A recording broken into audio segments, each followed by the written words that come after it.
Fuck, man! You can't even do that turn right? I'm so screwed right now. Maybe it's because due to this freaking position that I'm in. You can't see what my position it is. It's just a bit awkward. It's not a straight position of how I'm holding my controller. But anyways, yeah, gentle curve follows a straight way. Yeah, I'm 2 teams above the one we started off with. So, anyways, let's cue the fast forward. Alright, here we go. This time with a different microphone. Because I fear with the other one, I'm just gonna peek the microphone when I'm talking up close because I don't need to do much. Except just talk about what I'm doing here. Yeah, a pretty strong start actually. I did a pretty strong start around the French Grand Prix. Right here. Yeah, it actually turned out a lot better than I expected. You remember originally I wanted to get first place on this track? Do it really well. Well, I finally get it on this track with this car. Believe it or not. So, yeah, it's pretty impressive for me to actually do that. In some ways, so, yeah, I'm pretty proud of that. Actually, the way I'm recording this, the entire editing spot over here isn't quite finished. At least the audio portion. So, I'm doing this without audio here. This commentary, but it's gonna be different after I finish this, so yeah, whatever. You don't care about that, so yeah. So far, pretty okay start in general of how I do. It's kind of hard to tell when I do mistakes on the fast forward because it goes by so fast, you know, so I mainly just talk about how I do the races overall. I don't particularly remember doing that well in the Hungarian Grand Prix. I think I got 5th place in Max. This one is kind of straightforward. I don't remember specifically. And also, I noticed, if I remember correctly, I didn't check this before I recorded this, so I could be wrong here. Is that Sierra is Brazilian? Is from Brazil, and I wanted to comment this. He kind of resembles Ayrton Senna to me in some way, so yeah, that's pretty interesting. I don't know. I just find it pretty interesting that Sierra kind of resembles Ayrton Senna and you're like pretty much fighting him. So that's quite something. And also, another thing to mention is that there's actually a second Super Monaco GP game. I think also on the Genesis is Ayrton Senna's Super Monaco GP. So me resembling Sierra's appearance as Ayrton Senna isn't really that far-fetched, so yeah. Notice if you could like go back into the recording, you can make out a bit of what he looks like. So yeah. Okay, next up, German Grand Prix, or West Germany, since it hasn't been reunited at this time, or at least the arcade game has been made. I'm not exactly sure when the arcade version of Super Monaco GP was made. I'm guessing it's a lot earlier than this version. So I'm guessing. Well, wait. I don't really know much about the arcade version. I do know that it's very similar on the track layout as the Super Monaco GP mode we played, the main one. So, except the graphics are much better than in this game. Not sure if it has a World Championship version because since, you know, it's an arcade version, so I'm guessing not. So, I don't know. So, that previous comment was pretty meaningless. And in this particular race, my rival, the one below me, like, you see that knife 10 spot right there? Yeah, it does that throughout the whole race if you haven't noticed yet. But I bet you have, so yeah. And it has kind of bugged me throughout the race, but it wasn't too bad, I would say. But yeah, overall, pretty straightforward with this one as well. 5th place. Same as like before, like I said. This is the maximum amount of fast forward I can do without rendering out the footage, so I can make it even faster. Just to conserve time, I did this instead of making it more faster. it's only faster than from the original Forge by like 4 times, so it's not a huge increase, but it's still something.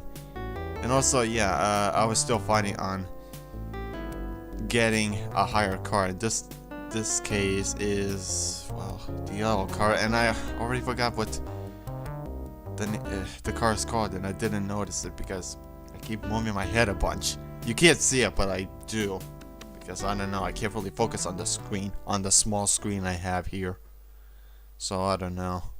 I mean, I could make it bigger, but I think it would just get a bit more awkward the way I do it. If I want to go back at the original size, I have to like pause a moment or so. That would be pretty distracting. So I don't know. Why am I even commenting about this? Oh yeah, well, mostly probably because this one actually takes a while to get through. So yeah, I'm gonna be here for a bit. The reason I'm not talking too much about stuff is because it's going by so fast, and I still haven't noticed what the car was called. But you'll notice when you go back, and I'll notice it after I'm finished with this recording and while editing. So whatever, doesn't matter. I'm a professional, as you can tell. So whatever. Yeah, Canadian Grand Prix is pretty good, I think, how it turned out. Pretty much all from the start, I got first place, so that's pretty good. I didn't need to actually, throughout the whole title defend, I almost didn't need to switch to a higher tier car. I mostly stick with the C level car right here, is because I keep staying on the top 5 in the standings. And also, yeah, get used to that, to the trouble blinking around, because it happens quite a bit with this car, which is the one thing that annoyed me with this car, is that that appeared quite frequently. So yeah, and I needed to pit there because otherwise the other guy would have catched up. He catched up anyways. I think it was Sierra. Could be someone else. No, it's Tegnar. Someone else. Yeah, it gets pretty weird. But the standings overall, when you're not rivaling with someone, the standings in total, the total standings get really weird. Like for example, the one below me, May, right now, is actually doing really well in the championship, but in reality, when I'm rivaling him or when he's rivaling me, he actually does much worse than when he isn't, which is very strange. The May car isn't even the top tier car, which is actually at the bottom of the C, or no, wait, the B class Formula cars. So, I don't know what's up with that. I never seen that one before. I mostly see the top tier cars doing really well. And I also believe like the May car didn't even do well in the first championship anyway. So, I don't know. Maybe it does depend also like with the CPU. It also really depends on the driver, I guess. I'm guessing that guy did really well with the May car. Do I kind of want to say that guy in particular, currently racing the May car, actually was lower tier. I think he is even the same guy that raced in the orange car that I raced previously, the Darden car, if I'm not wrong. So if I'm wrong, he is definitely in the C class somewhere. So it's really weird. And also I had a backup strat just in case if I needed this.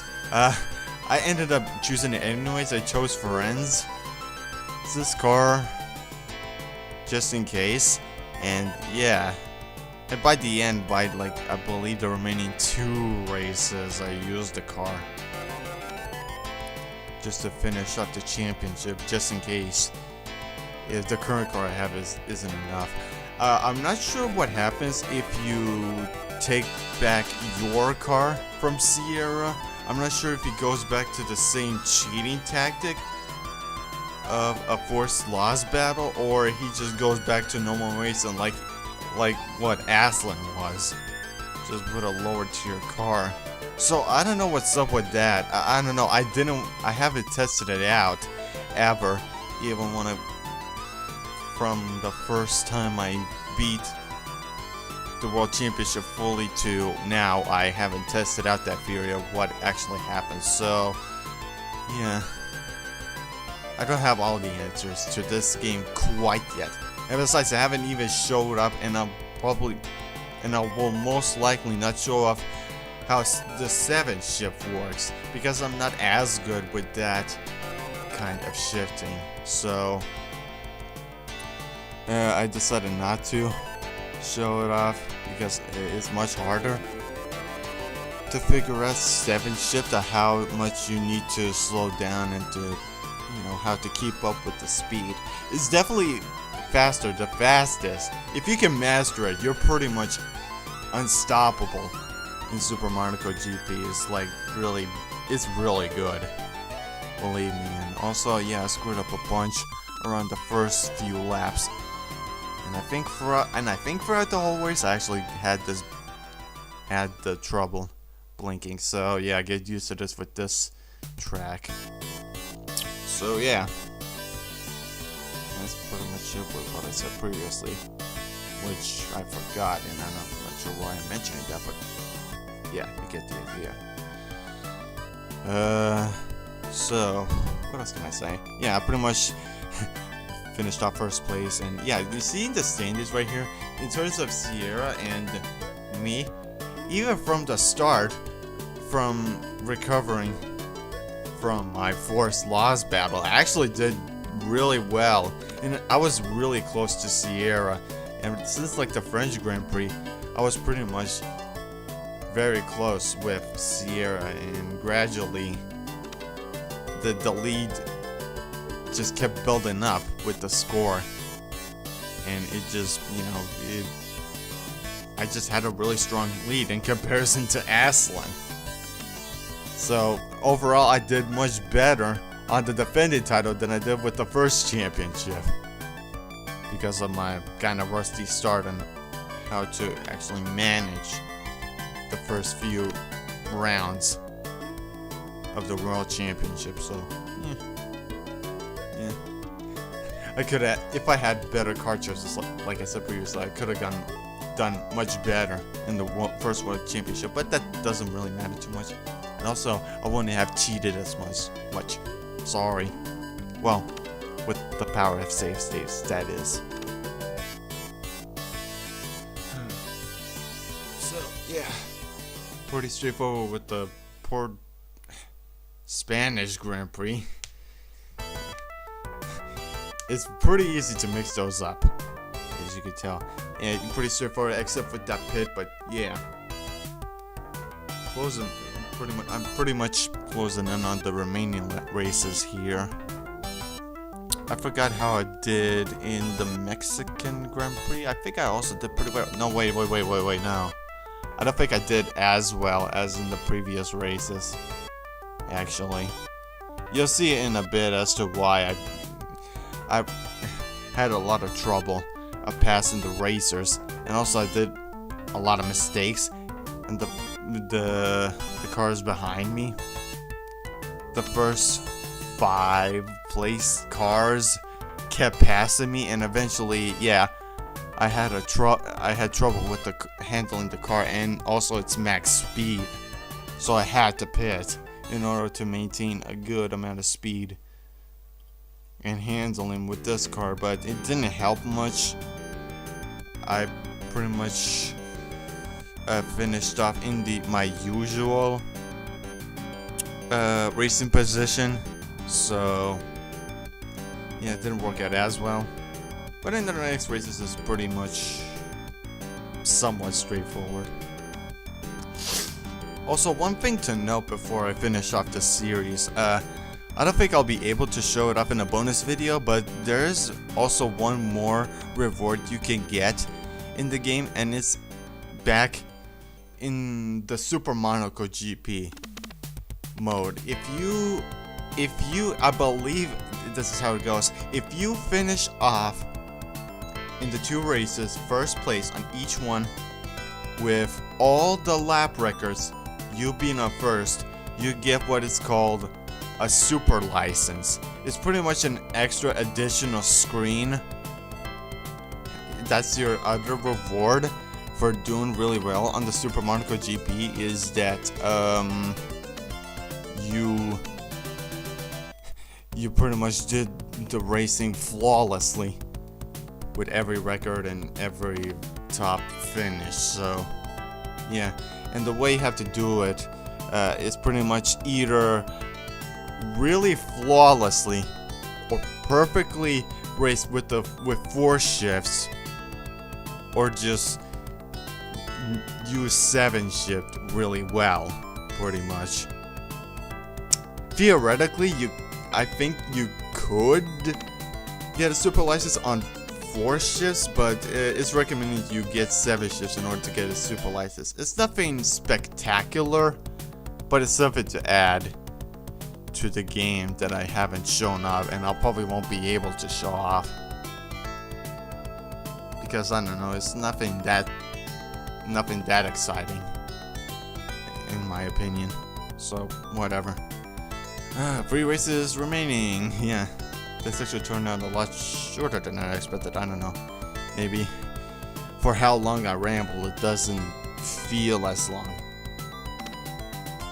because for me, talking a lot is pretty stimulating to me because I'm an introvert. So yeah, a little bit of tidbit for you about me, I suppose. Yeah, whatever. I challenged the Forenz team again here, because using my backup plan to finish off the championship in the second highest, well, the second best car in the game, which isn't that great, but it still does the job. It's pretty much a bit of a faster and somewhat more maneuverable version of the car I'm currently using. So, I mean, that's pretty much for the majority of the top tier cars, I suppose. I don't know. To this day, I still haven't tried out every single car in Super Monaco GP, well, in the World Championship. I have tried out all D classes a long time ago because of my stupidity, or through stupid experimentation, and I think the majority of C class, not many B class, and A class pretty much half. The current one I'm using, the red car, which actually looks pretty good in my opinion, is pretty much a Ferrari to me of how it looks. So yeah, and also the Madonna car. The other two, I don't think I've tried out. I don't know, maybe someday I'll get to try them out to see if they're pretty good. I don't think there isn't as much difference. The differences are only gonna be very minor, but I don't know, maybe for some experimentation I might try it out, but I don't know. I don't think I'll record any of those either, because I don't think it deserves that much showcase. Just pretty much use the strategies of what I do, I guess, or use them as examples and figure out what's best for you to be for a championship. So yeah, it really goes up to whatever suits you and how you do the World Championship. Pretty much just don't lose to your rivals, and pretty much just get what am I trying to say here? To get the best cars as fast as possible and as efficiently as possible. So there you go. Yeah, this is pretty much it. Yeah, here's the Super Monaco. The Monaco GP. I have a hat. I'm almost developing a habit of saying Super Monaco instead of just the regular Monaco GP. And actually, as I'm recording this, we're pretty much closing in on the Monaco GP on the current Formula 1 calendar, racing calendar. So there you go. Yeah, I think I do a lot better in the Monaco GP than in the first championship because I'm more focused here. Yeah, it turned out pretty well. I was fairly ahead. Not my best performance, I don't think, but it did the job, I think. Well, I still left a few cars, so it's still something. It doesn't feel like it's my best, but yeah, that's pretty much it. Here's your total rankings. By a large margin, I won against Sierra and Bellini, which I believe is from the main team. So yeah, that's pretty much the World Championship for you, and here's the good ending to the game right here.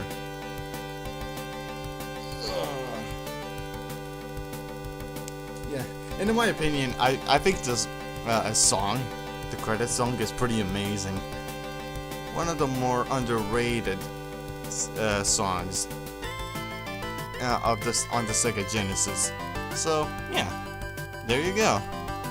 That's Super Monaco GP. Jeez, I'm messing up in the big time. There's the Super Monaco GP World Championship Edition for you right here. So yeah, and I believe originally this was like, produced in Japan, so a lot of these are more closely related to the Japanese instead of English. And look at that, music composer with also some strange names added in, which they're weird. Hamtag, M Waka. I believe it's one of the strangest credit sequences I've seen. Not in terms of visuals, it's pretty good for what it is. I'm more saying by what the credits are, the actual credits are. I don't know, but that's just me. So, yeah. This has been pretty fun for me, this Let's Play. Once again, I'm saying that I could have done this much faster, but with my current situation, with my remaining weeks in school, and also with the cold I had, it came at a pretty inconvenient time because I was still currently doing this Let's Play, I suppose, and I could have done it a bit more faster, but whatever. At least I finished it, so there you go. Congratulations. Thank you for playing our game. Presented by, and this pretty much goes back to the title screen at this point. So that's it with the Super Monaco GP, with everything I've showed off. This has been Arthur9078. Let's play Super Monaco GP, and I'll see you guys in the summer with whatever Let's Play I plan next. So, see you guys later.